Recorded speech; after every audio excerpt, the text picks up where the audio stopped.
remote, ancient Kimberley coast of northwest Australia.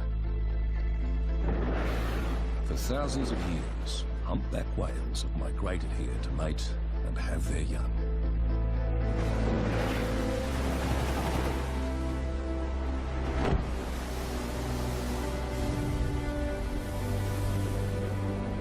The drive to migrate is unbelievable. They're hardwired. The predictability of their migration gave them really close call with extinction. In 1963, there was between 200 and 300 humpback whales in this West Australian population. World-renowned marine biologists Curt and Micheline Jenner have studied humpbacks for 25 years. Their groundbreaking work was instrumental in identifying Camden Sound as the epicentre of the breeding grounds and having it designated as a whale sanctuary. Over the last 25 years, they've now recovered to the point where there's probably 33,000 animals, and obviously that calving ground is absolutely critical to that.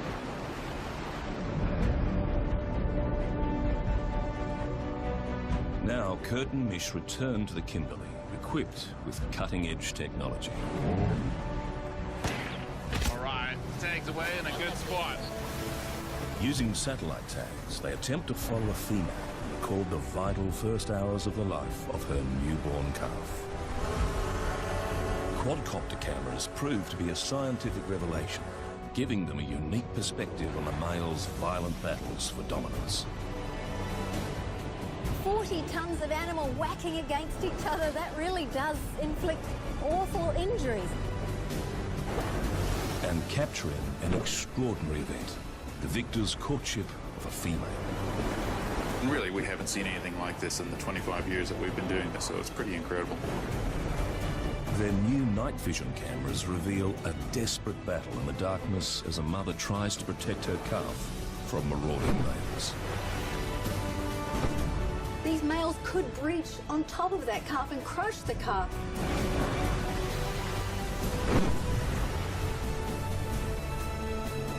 It's an expedition that will change their understanding of the place they call the birthplace of the giants.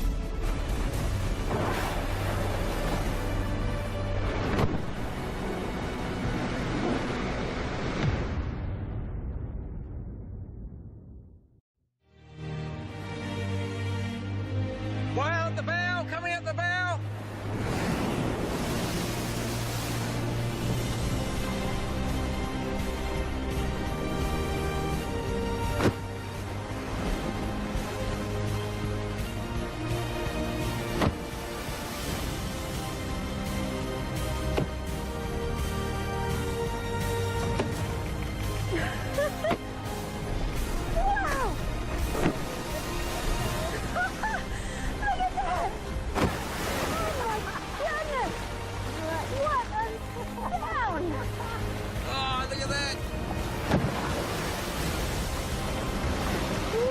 Unbelievable!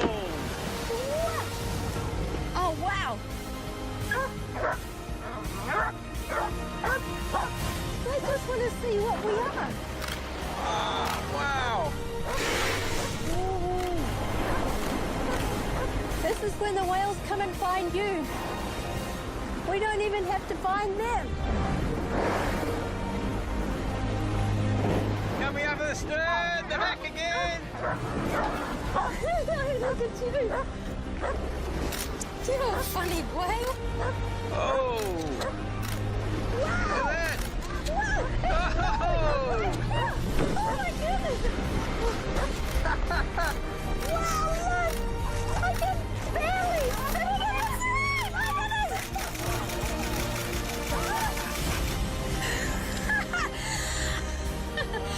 What a beautiful experience.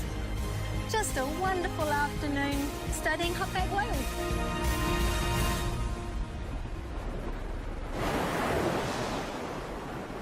To get to the Kimberley, the humpbacks have made an epic journey.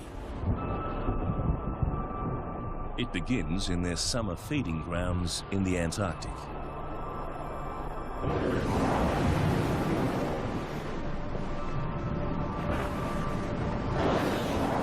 After 3 months of feeding to gain body weight, they set off for the Kimberley. Their round trip of nearly 13,000 kilometres is one of the longest migrations of any animal on the planet. They'll remain in the Kimberley breeding grounds for a month and won't feed again until they return to the Antarctic.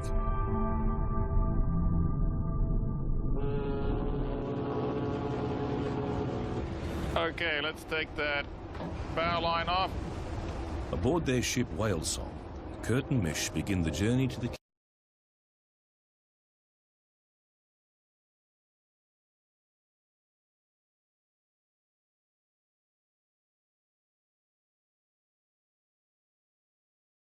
That we're trying to escape, and that the whales ultimately are trying to escape as well, come over the top of us, and we had a bit of a rough start to the day.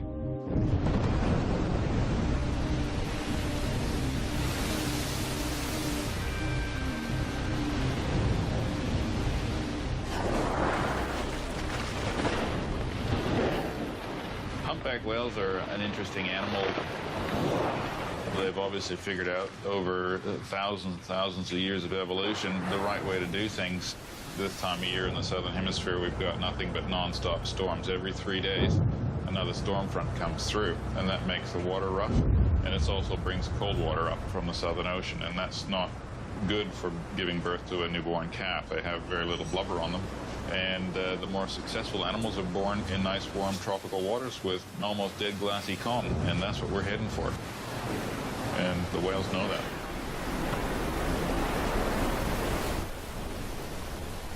The humpbacks are no longer hunted here, but they still face life-threatening hazards on their journey. One of those hazards is running into commercial fishing gear. Whales entangled in fishing gear can die from drowning or from shark attacks as they lie trapped. Some die slowly and painfully from the rope wounds inflicted in their struggles. But help is at hand.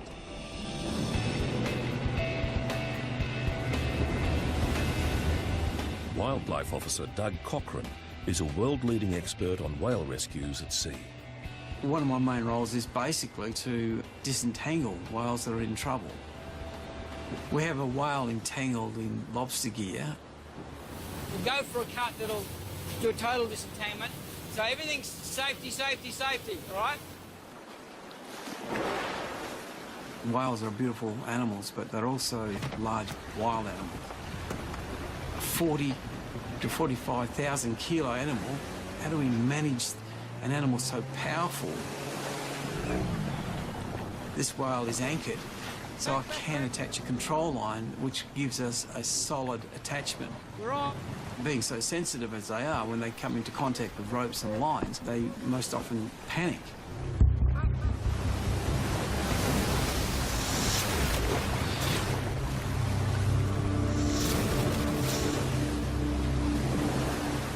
We're really going for a good look now, so... Doug uses a pole-mounted underwater camera to assess the entanglement. Okay.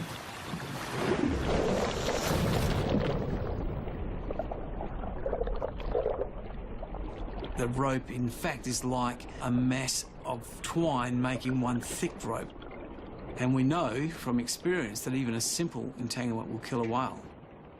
Doug's inspection reveals another, bigger complication. It's a big girl, eh? Yeah, it's a girthy animal. It's obvious to me, it's so rotund. I'm dealing here with a pregnant female.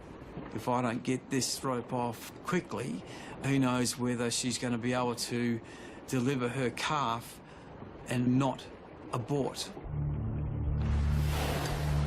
At some stage, the animal wants to rest. That gives us a little window to get in close and hopefully get one shot. I can see that I can get that blade under the right side of the wraps. Go for it. Yep. You're right, Rick. Yep. Take the weight. Go.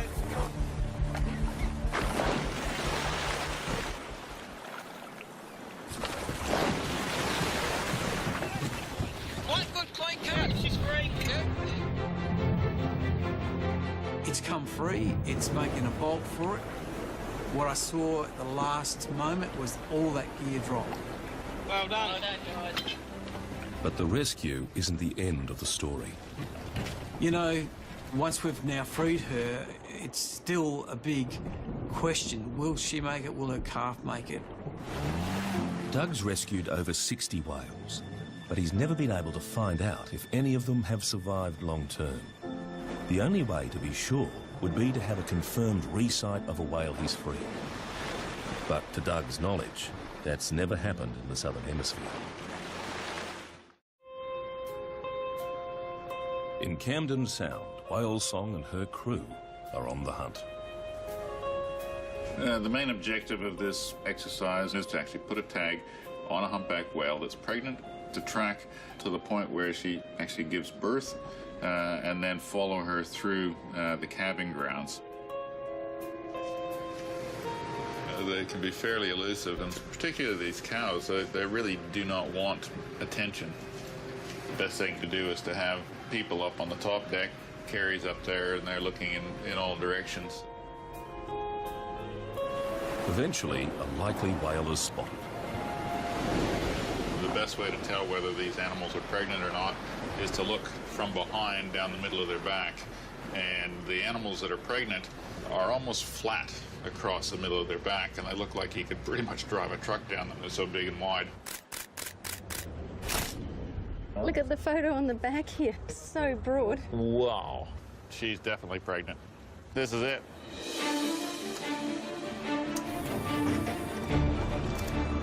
The whale will be tagged from the ship's inflatable.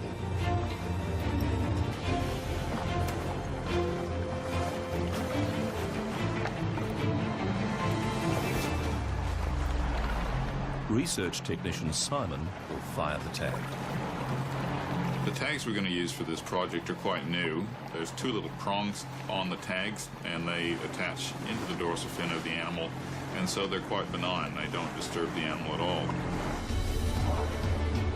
Foremost in our mindset when we're approaching a female is to not disturb her. If you do it wrong, the animal can be upset.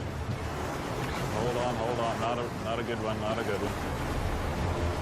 The animal is pregnant. And of course, we're approaching her with an air rifle, putting a dart in.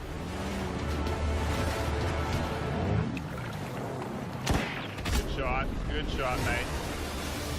All right, tags away in a good spot. Tag away. Yes! Woohoo! Time 13:54. All good, we'll start the arrow. Oh, this is some of the most exciting stuff that we could ever do in our lives. We actually really don't know where she's going to go, and that's the real mystery here. That's what this tag's going to tell us. It's going to tell us how they use the sanctuary, and that's really important. We called her Willow. It really has been years in the making that we've been thinking about tagging a pregnant female and following her here in the calving ground.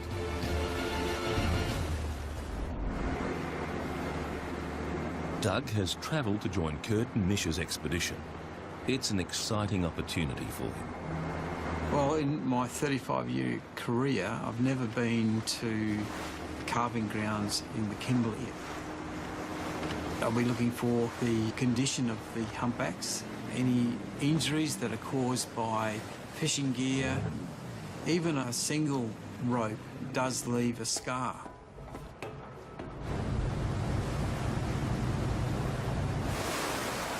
Doug's first task is to help them find Willow again.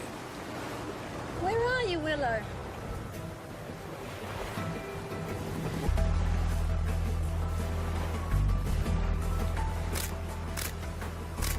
There we go. There she is. That's her. The black and white marking on the underside of the tail fluke is just like our fingerprint. So unique. We have 3 photographs that we use to describe a humpback whale. It's the right dorsal, the left dorsal, and the tail fluke. With these, we can resight an animal. So we've resighted Willow because that tail fluke is only unique to Willow. Photos are also a vital tool for whale research.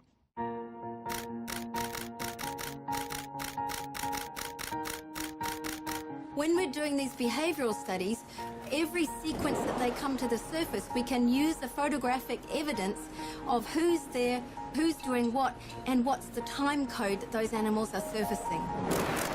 I'm taking between 3,500 and 4,500 images each day. The photos are matched to research assistant Carrie's logs. 15:08, they were down for 5 minutes. We're logging all of their behaviors, everything that they do every time they come to the surface. These records have made Curt and Mish world leaders in understanding whale behaviour.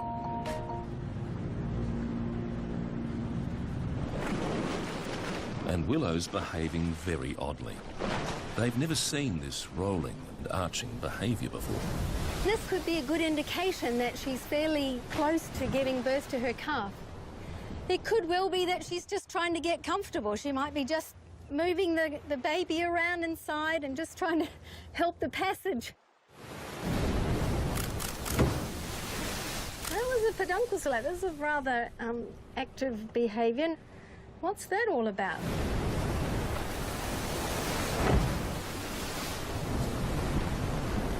To try and find out, they'll follow Willow into the night. It will be the first shakedown of their new night vision technology. To be able to have the technology to allow us to follow them into the night is fantastic. It's such an eye-opener into the world of a whale. You know, with 5% of their life is spent at the surface, but half that time is at dark, then really you only can see them for 2.5% of the time. And so we're going to try and claw that 2.5% back a little bit. We've seen quite a number of unusual behaviours. The female is quite active for a whale that's just about to give birth.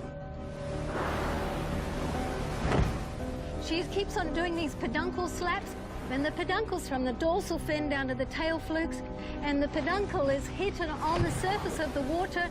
This makes a great big splash, and it's a very aggressive behaviour.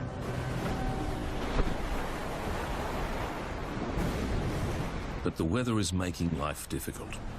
As the wind increases, Willow is lost to the night vision gear amongst the waves. She's now only visible on the thermal camera, which picks up her body heat. How long we can hold this depends on how happy they are to be sitting still. If they want to have a run, then we'll really struggle to keep them for the rest of the night. But Willow does just that. She runs over a reef between two islands. It's too dangerous for the ship to follow. By the time they round the islands, there is no sign of her. The satellite tag has given us one fix so far. That fix wasn't a very accurate one, unfortunately. Obviously, the whale didn't spend enough time at the surface. Once we lose our visual cues, we're down to using instruments only, and we're having trouble.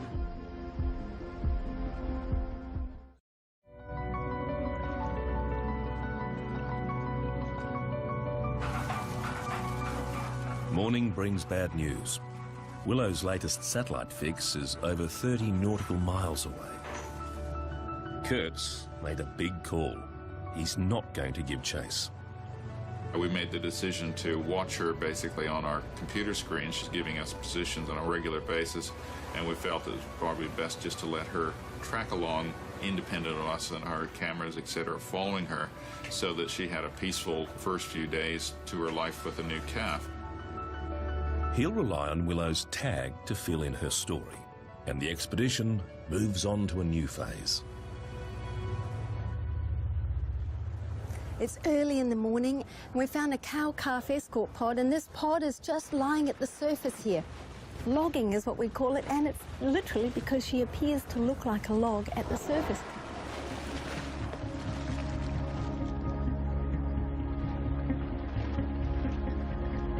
They're all just having a beautiful morning snooze. Well, why wouldn't you? This is the Kimberley. It's absolutely spectacular today. One of the interesting things about the way we're doing this right now that I don't think we could do with any other boat, including even our small inflatable, is to stay this close and not impact the whale. And it's about the sound that the boat is making. We have a very low noise signature with this vessel, and it's been measured by the Australian military as being one of the quietest boats probably in the southern hemisphere, if not the world, for its size. But there are limits to how close even this ship can get.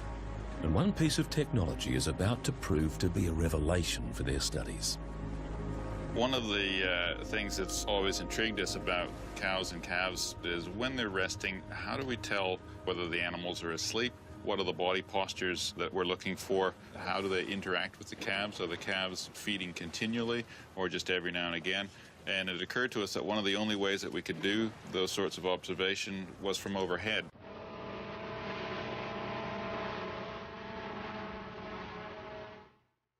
We've started using these quadcopters quite cautiously. We applied for a permit, of course, to approach to within 300 meters and to see how they react. And we're happy to report that we've seen absolutely no reaction to the quadcopter at all. They seem oblivious to it, almost like there would be a seagull overhead.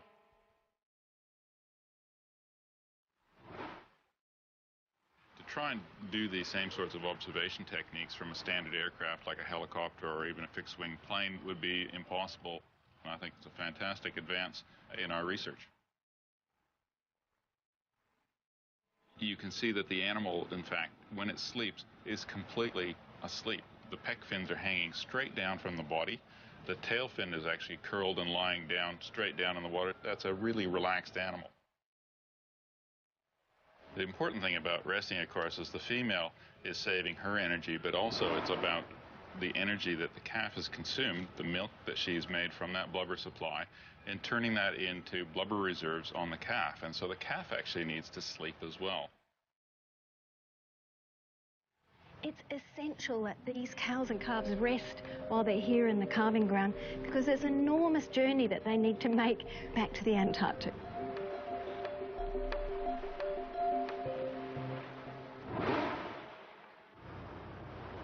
Some behaviours below the surface are almost impossible to make out from on deck. The calf disappears. But seen from the quadcopter, it's obviously directly underneath its mother. There's only one explanation. It's feeding. It's really fantastic because we've got the exact timing that the calf was under the cow and we can match it with this aerial footage, and we know for sure now that this calf was suckling.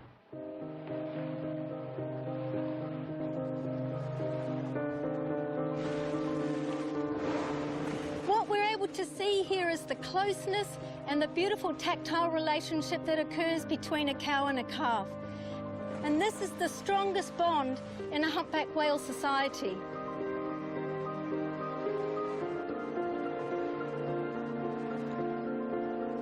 The really interesting thing to observe is the nuances of their behaviour. It's just beautiful to see these tiny, really interesting little behaviours and really close relationship.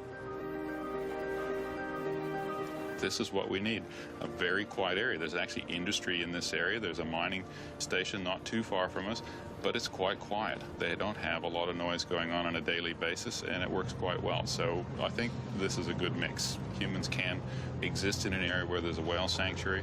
We just have to do it the right way and do it sensibly.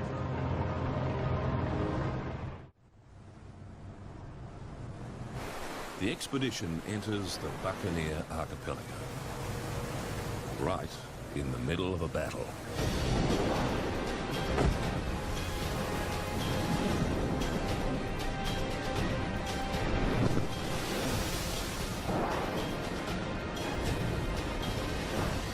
The Kimberley is not only the humpback's calving ground, it's where they come to mate.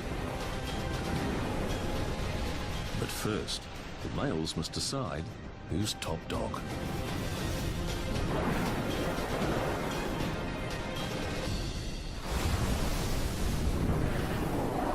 This is a competition by the males to show the most aggressive behaviour and put them at the top of the tree. They're swiping and thrashing and crashing at each other. And all of this is for the availability of a female.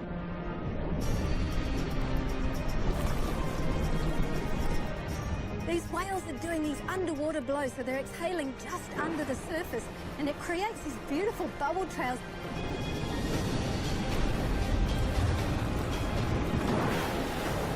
This is the way that you show the other males how big and wonderful you are, with these big, bolshy, huge, big, aggressive blows.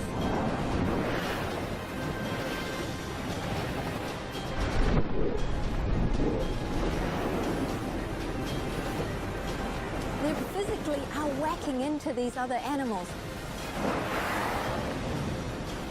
40 tons of animal whacking against each other, that really does inflict awful injuries.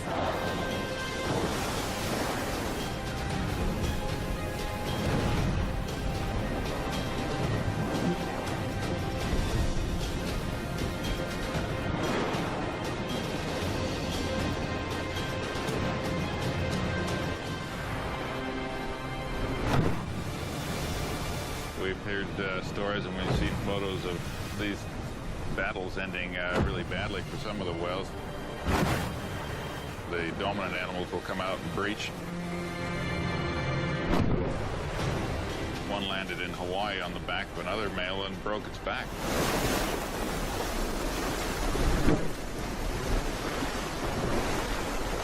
What's really amazing to see with these whales is how mobile they are and how agile. They're just twisting and turning just on a dime. A 40-ton whale, 17 metres long, and they can be roaring along at one direction and then quickly turn. It's just wonderful to see. This agility is down to their huge pectoral fins. Not only the biggest of any whale, but with the lumps or tubercles on the leading edge reducing drag, one of the most efficient shapes in nature. Efficiency is combined with enormous power. The muscle that powers the tail is the strongest in the animal kingdom.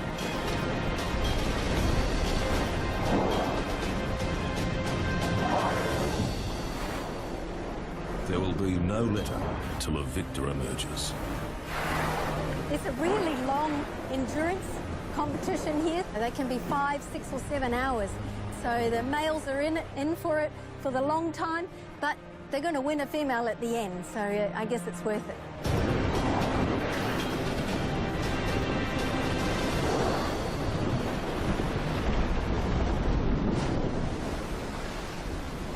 After all the chaos, something strange.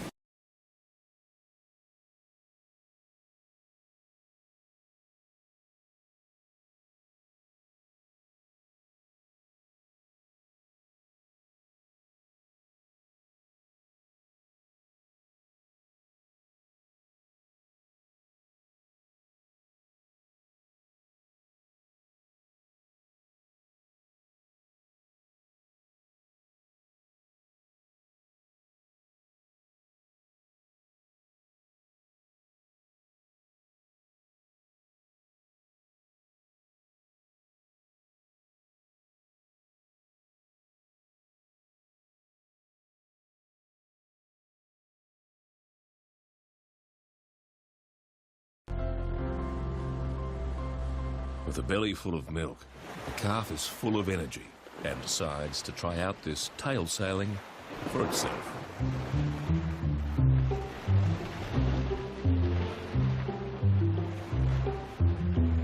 It's harder than it looks.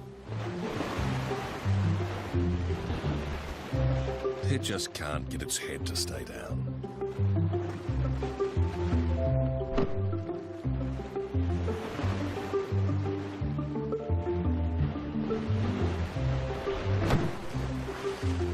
Time to give up.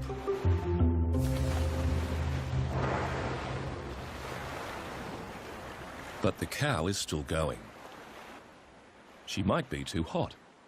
The blood vessels in her tail fluke are close to the surface, so as the breeze cools the blood here, it flows back and cools her down.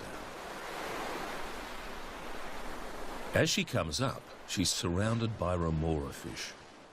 Remoras eat parasites off the whale's skin, so she may have been hanging upside down to let the remoras do their work.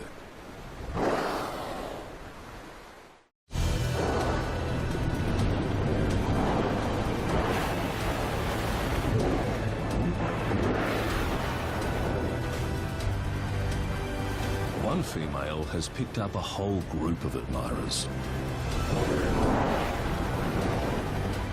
It looks like they're all stacked up following a whale that we're calling MB.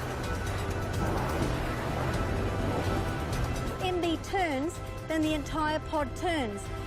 Really, their focus is all about her. So she's kind of winding up 8 other individual whales, and all of their attention is on her. So she's obviously quite a hot property. There is a definite pecking order of the males. It's really interesting to look at the literal positioning of the whales.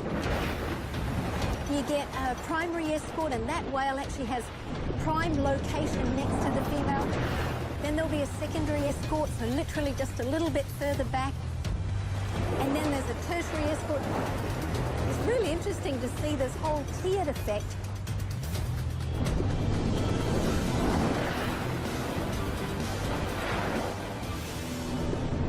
And then the quadcopter captures something Curt and Mish had waited a quarter of a century to see. Okay, we've identified this whale as the focal female, and you can see now that the male's coming up from below and pretty much lifts her clear of the water.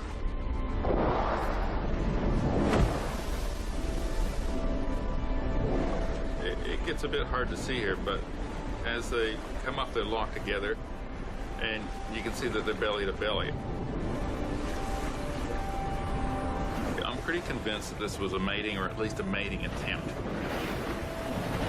I guess we won't really know whether it was a successful mating unless we see a calf with this female next year, but we'll certainly keep our eye out.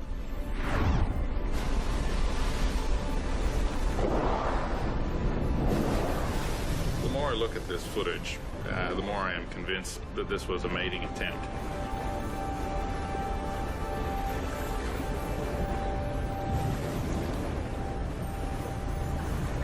And really, we haven't seen anything like this in the 25 years that we've been doing this, so it's pretty incredible.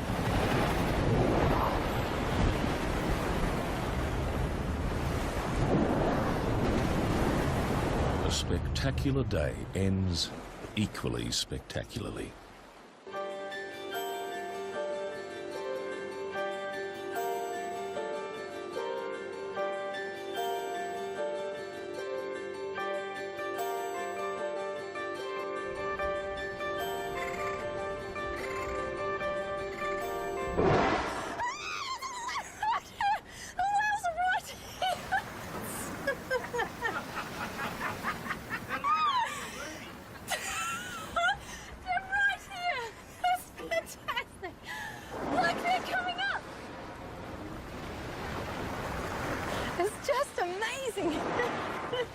Gave me a fright right there. They're glowing gold in the tangerine sun. What a treat.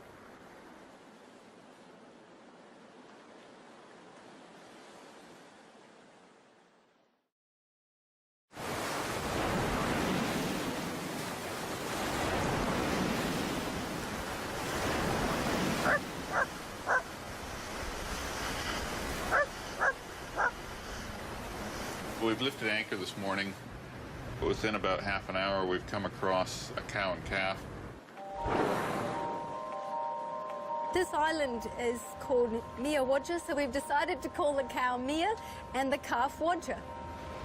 A cute little poppet. They've got all these little sensory tubercles on the tip of the rostrum and the forward part of the rostrum, and it makes the calf look like a little dill pickle. And what they're doing is giving information about the water temperature and water quality. So a single hair cell involved in that system. Humpback whales are mammals, they're marine mammals, and as you know, you need to have hair to be a mammal. So this is the hair on a humpback whale. But the end of the day brings a reminder of the dangers lurking in these waters. Goodness, what was that? Did she do a peduncle slap? Wow, 2 peduncle slaps. Oh, God, freeze me! Okay, so we've got to really watch what's going on. Maybe there's a shark here. Inverted fluke slapping. Really loud noise on the water. And it really seems as if she's giving a shark the hurry along. Get away from my little calf.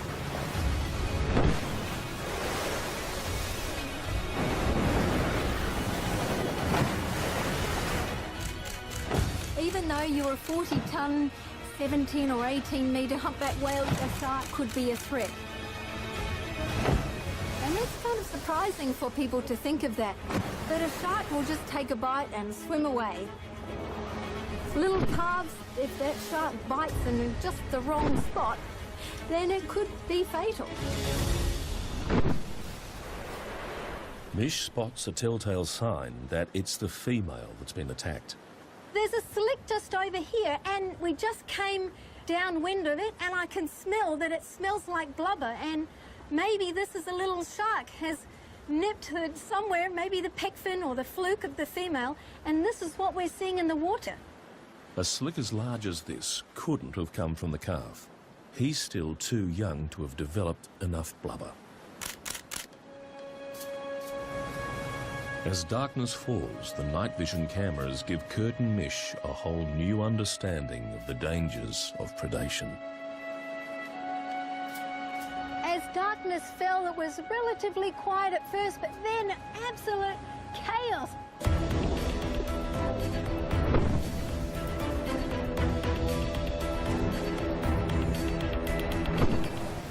Nobody's really done an in-depth behavioral study of humpback whales at night that I'm aware of. There's been instances where we've heard breaches in the distance and that sort of thing, but we've never been sure of what's been going on. Now with these new night vision tools, we're starting to get an understanding of actually what's going on, and it's pretty exciting stuff. What we think is going on now is that on dusk, the predators, the sharks that are in the area, have probably been circling these animals that are moving very slowly around here. And so they've stalked their target all afternoon, and they take a bite out of the whales. And so what ended up happening tonight was a fairly spectacular instance of it. We had repeated breaches over and over and over again. Maybe the sharks were a little bit more persistent tonight, and they needed a bit more firmly chased off, but it was pretty spectacular.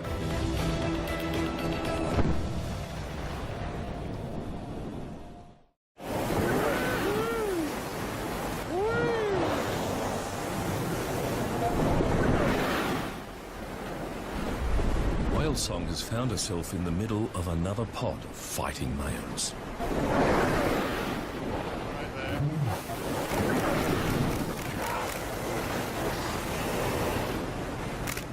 The whale's got a fantastic fluke.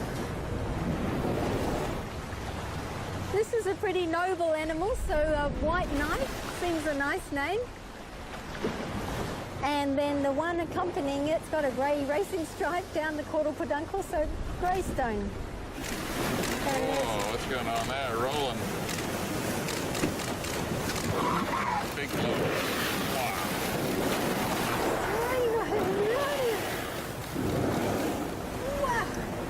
We're actually one of the pod right now.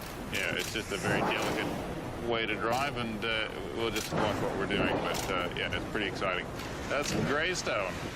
It is. There's the White Knight. And there. That's got some power. Look at him chase that whale. He's actually actively chasing that whale. I think he ran over there, and he actually took a swipe at him with a pec fin, and then he came back over to the White Knight. That's greystone. That's Mr. Grumpy. White Knight has really caught Curt's attention. Yeah, we probably only got about 5% of our whales, maybe even less, in our catalogue that have got white on the top side of the fluke. But Doug can hardly believe his eyes. Wow. Gotta be you. When I first glimpsed it, I thought, you've got to be kidding me. You've got to be kidding me. I looked at it and I thought, I've seen that before, and it's not like it's something you see every day. When I have an image indelible on my mind from a rescue, they kind of stay there for a long, long time. When I saw that distinctive white pattern on the top of the fluke, it's just like, you got to be kidding me. And I've got images from that rescue. Have a bit of a comparison and see what we got. A bit of a look. If this is the same whale that Doug has rescued last year, this would just be fantastic. Well, it's the same fly.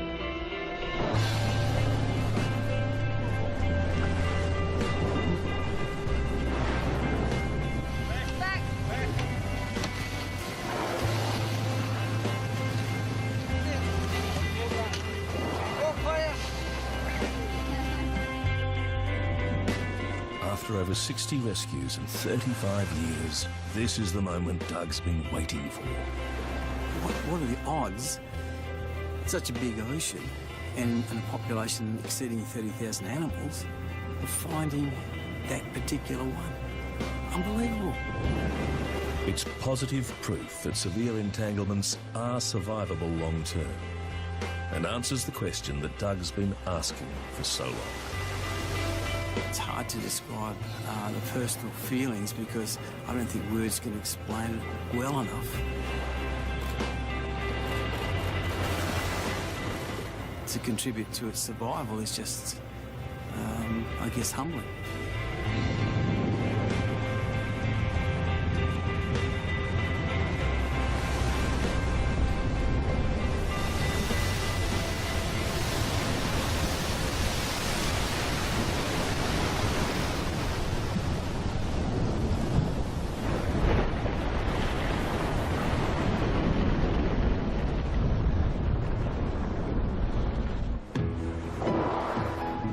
Aerial and night vision technology has given Curt and Mich new scientific information on the lives of humpback whales. Good shot, mate. Even the satellite data from the tagged female Willow has contributed. Despite the disappointment of losing her so soon, the tag tells a fascinating story of her first few days with her new calf. One of the things this study was aimed at was trying to look at how females with newborn calves use this calving area. And she's used it about as well as you could imagine. She's gone right around the outside boundary of the entire calving area and then stopped to rest in the staging area before leaving it, which is what we've imagined they do the whole time. And she's actually done it, traced it out on the map for us, and it's given us a great bit of information to talk to managers about the area and suggest extending the boundaries of the marine park. So it's one of those things that you always hope happens when you start planning a study, but it's actually happened this time.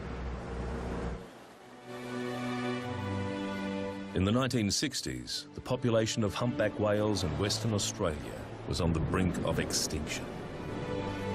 Curt and Mich's 25-year mission to understand and protect these extraordinary creatures has contributed to one of the greatest recoveries of any animal population on the planet. It's a mission they intend to continue.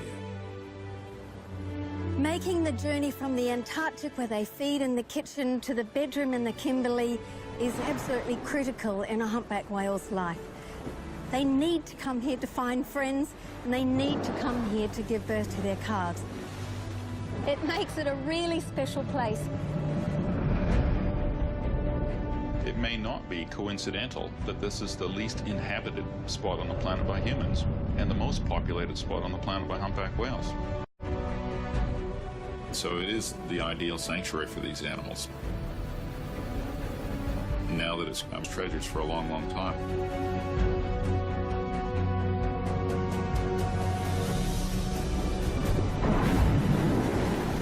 The work that we have been able to do has been able to help in the protection of humpback whales in Western Australia, even though it only started out with a deep down love for humpback whales.